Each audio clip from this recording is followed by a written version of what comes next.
are on time for lighting the lamp.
ఇప్పుడే నాటి ముఖ్యమంత్రి చేశారు.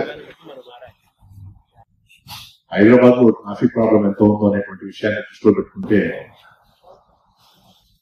ఈనాటి ముఖ్య అతిథి తప్పకుండా ప్రస్తుత ప్రభుత్వానికి నివేదిస్తానని నేను అనుకుంటున్నాను. వారికి నేను నమస్కరిస్తూ విషయం చేస్తున్నాను. నాటకాన్ని ప్రదర్శించాల్సిన సమయం కూడా దగ్గరకు వచ్చింది కాబట్టి ఎక్కువగా మాట్లాడుతున్నా క్లుప్తంగా ముఖ్య అతిథి గారి ముందు 2 విషయాలు చెప్పాల్సిన అవసరం ఉంది. 1975 ఉగాది సందర్భంగా హైదరాబాద్ లో ప్రపంచ తెలుగు మహాసభలు జరిగినప్పుడు తెలుగు వాళ్ళందరం కూడా చాలా గొప్పగా సంతోషించారు. మొట్టమొదటిసారిగా తెలుగు భాష గురించి తెలుగు మహాసభ జరుగుతున్న ఈ ప్రపంచ స్థాయిలో అనుకుని ఉన్నప్పుడు ఆనాటి ముఖ్యమంత్రి జలగం ప్రసాదరావు గారు, జలగం వెంకటరావు గారు అయితే ఆనాడు ఆ కార్యక్రమానికి చాలా గొప్పగా ముందడుగు వేసినటువంటి వారు మండలి వెంకటరావు గారు. వేదిక పైన ఉన్న ముందరున్న అందరికీ నా హృదయపూర్వక వందనములు. మండల వెంకటకృష్ణారావు గారిని మొట్టమొదటిసారి నేను చూసింది మా తండ్రి చనిపోయిన తర్వాత మా కాన్స్టిట్యున్సీకి అబ్జర్వర్ గా వచ్చారు. ఆయనతో పాటు ఒక చిన్న పిల్లోడు కూడా మండల బుద్ధప్రసాద్ గారు కూడా వీళ్ళిద్దరిని పోయి నేను రిసీవ్ చేశాను. వెంకటకృష్ణారావు గారు మాట కూడా చాలా నిదానంగా వచ్చేది. గాంధేయవాదే కాక నిరాడంబరంగా ఎట్లా బతకాలి అని రాజకీయ నాయకులు ప్రజాసేవలోని ఏ విధంగా చేయాలని ఆయన ఒక నిలువెత్తు మనకు ఒక ఆదర్శంగా ఉండేవారు. నీతికి నిజాయితీకి మారుపేరు ఆయన. చాలా చిన్న వయసులోనే మెంబర్ ఆఫ్ పార్లమెంట్ గా 3 సార్లు అసెంబ్లీ మెంబర్ గా 3 సార్లు ముఖ్యమంత్రుల దగ్గర, మన విజయభాస్కర్ రెడ్డి గారి దగ్గర, ముగ్గురు దగ్గర కూడా మంత్రిగా పనిచేశారు. మా తండ్రి గారి కొలీగ్ గా ఉన్నారు. 1977 నుంచి 83 వరకు 4.5 సంవత్సరం మా తండ్రి గారు కోఆపరేషన్ మినిస్టర్ గా ఉన్నారు. మిగతా 6 నెలలు మండల బుద్ధప్రసాద్ గారు ఉన్నారు. అదే పోర్ట్ఫోలియో. మండల కృష్ణారావు గారు సరే ఫాదర్ సివిల్ సప్లైస్ ఇచ్చి అప్పుడు మార్చడం జరిగింది. ఈరోజు రాజకీయాల్లో మండల బుద్ధప్రసాద్ ఏ విధంగా ఖర్చు కార్డు నుంచి, భాష కార్డు నుంచి ఎంత మార్పు వచ్చేసిందంటే పెద్దలు ప్రసాదరావు గారు వాళ్ళప్పుడు వేరే. మా సమయం నుంచి ఇప్పుడు కూడా మేము టీవీ చూడలేని పరిస్థితి అయిపోయింది. మామూలుగా సినిమాలో ఏ సర్టిఫికెట్ అంటారు, అట్లా రాజకీయ నాయకులు కూడా చెప్పాలి అది ఏ సర్టిఫికెట్, అది సర్టిఫికెట్. అంత దరిద్రంగా మాట్లాడుతున్నారు. పార్టీ నాయకులు ఎవరైతే ఉన్నారో, ముఖ్య నాయకులు, పార్టీ అధిపతులు ఖచ్చితంగా దీన్ని భాషను ఏ విధంగా ఒకరిని గౌరవించుకుంటున్నారో ఖచ్చితంగా వారి శాసనసభ్యులకు ఇతరులకు చెప్పాల్సిన అవసరం ఖచ్చితంగా ఉంది. రాజకీయ నాయకులంటే కేవలం రౌడీలో లేకుండా అంటే ఈ భాష గాని ఈ ఎప్పుడు కూడా తిట్టుకునే పరిస్థితి ఏ విధంగా ఇది మంచి పద్ధతి కాదు. ఇది ఒక గౌరవంగా ఉండే ఒక గౌరవం ఉండేది. ఎమ్మెల్యే అంటే ఎంత పనులు చేయించుకునే దానికి ముందు చూసేవాడు. ఎప్పుడు డబ్బు ప్రభావం వచ్చిందో ఆ గౌరవం తగ్గింది. ఆ ప్రజాప్రతినిధికి ప్రజలకు ఉన్న గౌరవం కూడా తగ్గిపోయింది. నీకు పోవా, నీకు డబ్బు ఇచ్చాను అలాగే నువ్వు ఓటేసావు, నీకు నేను ఎందుకు గౌరవించాను అనే పరిస్థితి ప్రజాప్రతినిధి వచ్చారు.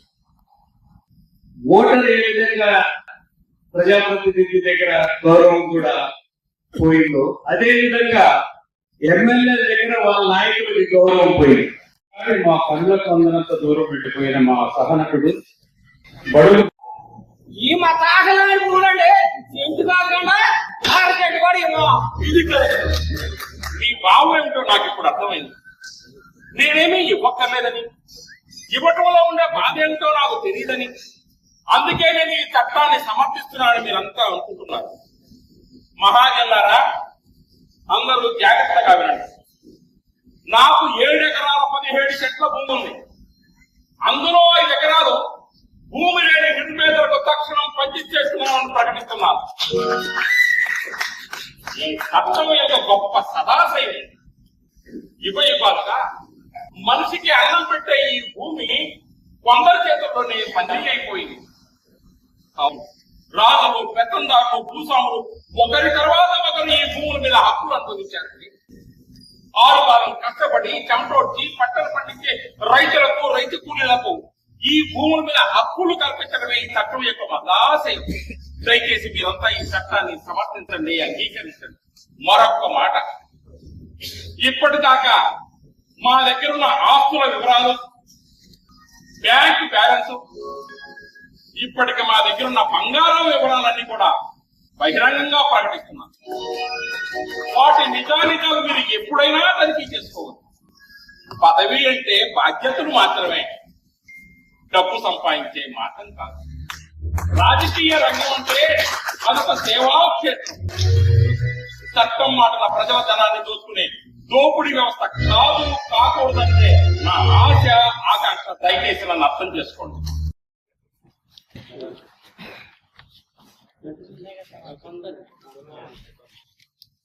తనిఖీల భాగంగా వారి స్పందన తెలియజేస్తారు.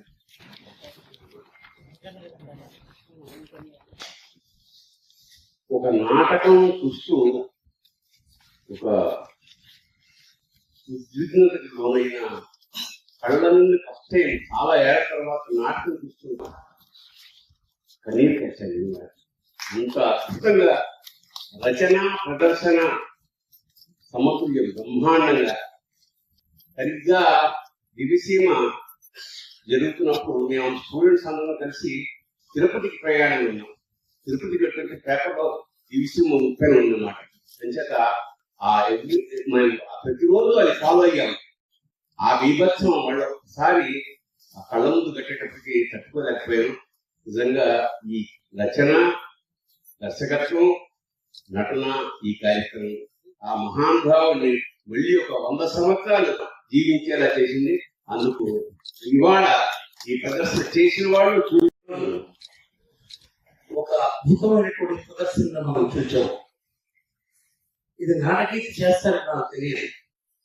1977లో నేను డిగ్రీ చదువుతున్న రోజులకి 78 ఆ ప్రాంతానికి విఆర్ఓ అనేటువంటి సంస్థ ద్వారా ఫాదర్ ఇండితో నేను మండల కృష్ణారావు గారిని కలవటం జరిగింది. ఆయన నిరాడంబరత్వాన్ని, అతని యొక్క మాటలు, అతని యొక్క మేనరిజంని దగ్గర చూసినటువంటి వ్యక్తి నేను.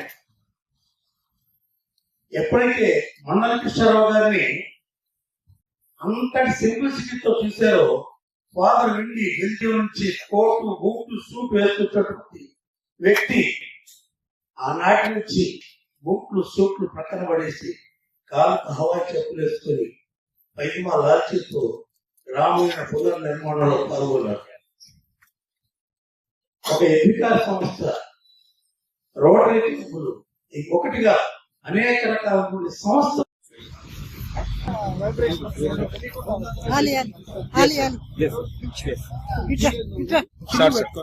అందరికీ నమస్కారం.